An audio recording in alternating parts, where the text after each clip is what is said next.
Hello and welcome to News Roundup number 240. It's beautiful here in England. Spring has sprung. The flowers are absolutely gorgeous and it's one of my favourite times of year. Here we go. The number of golden eagles in Scotland could be boosted, reports The Independent. The South of Scotland Golden Eagle Project has won £1.3 million funding from the Heritage Lottery Fund and hopes to increase numbers in Dumfries and Galloway and the Scottish borders.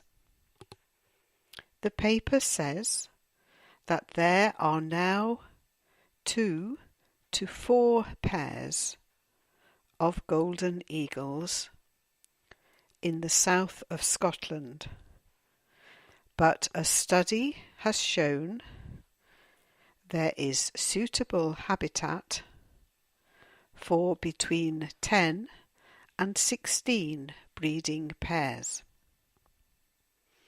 Mark Oddie, chairman of the South of Scotland Golden Eagle Project, commented, "Golden eagles are arguably Scotland's most iconic species, and this programme will ensure more of us can see these magnificent birds across the south of Scotland's skies. Over a 4-year period from 2018, the scheme aims to introduce between 5 and 10 young eagles from the south and single eagle chicks from the broods in the Highlands will also be raised and released at a hidden location in the borders.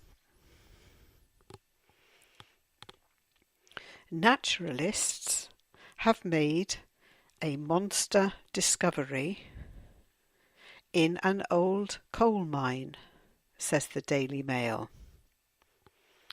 A species of millipede called the Merdy monster, described as new to science, was found under a pile of stones at Merdy Colliery in the Rhondda Valleys of South Wales.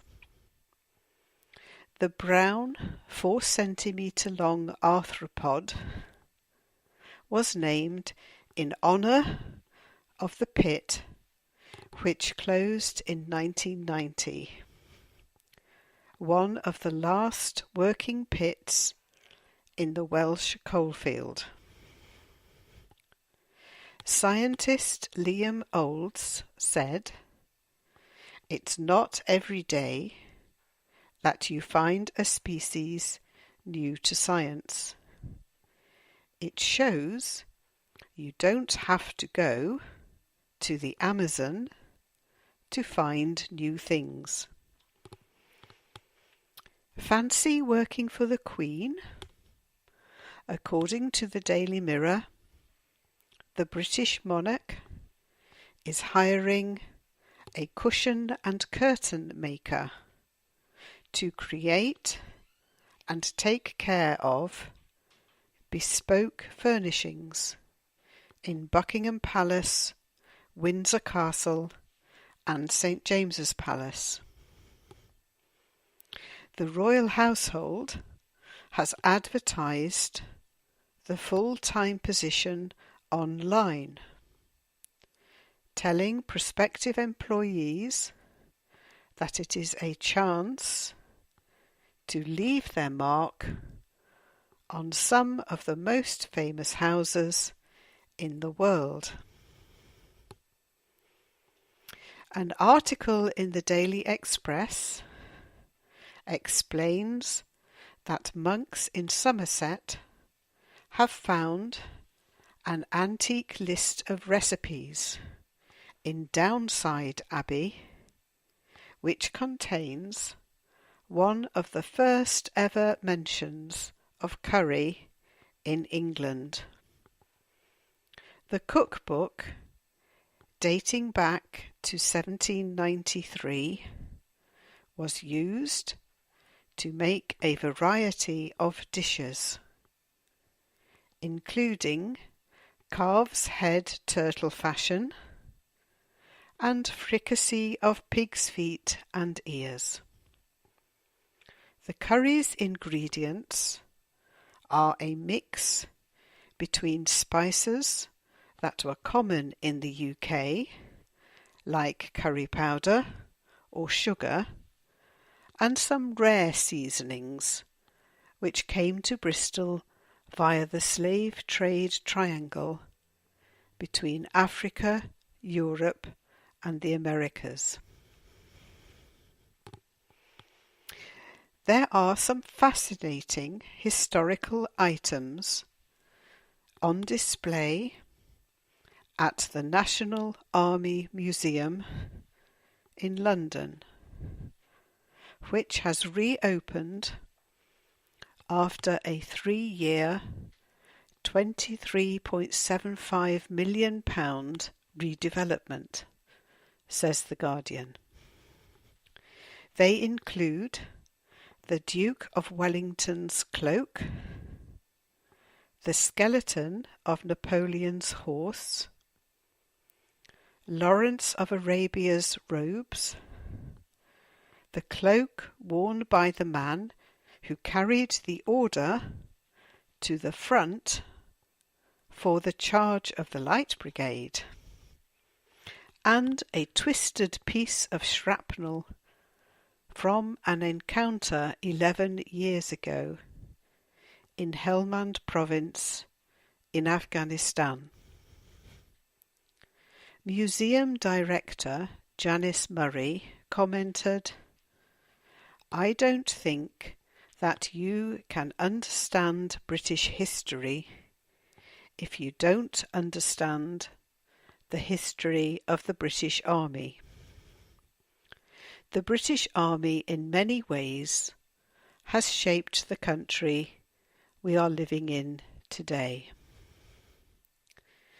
Didcot in Oxfordshire is the most normal English town, reports The Independent.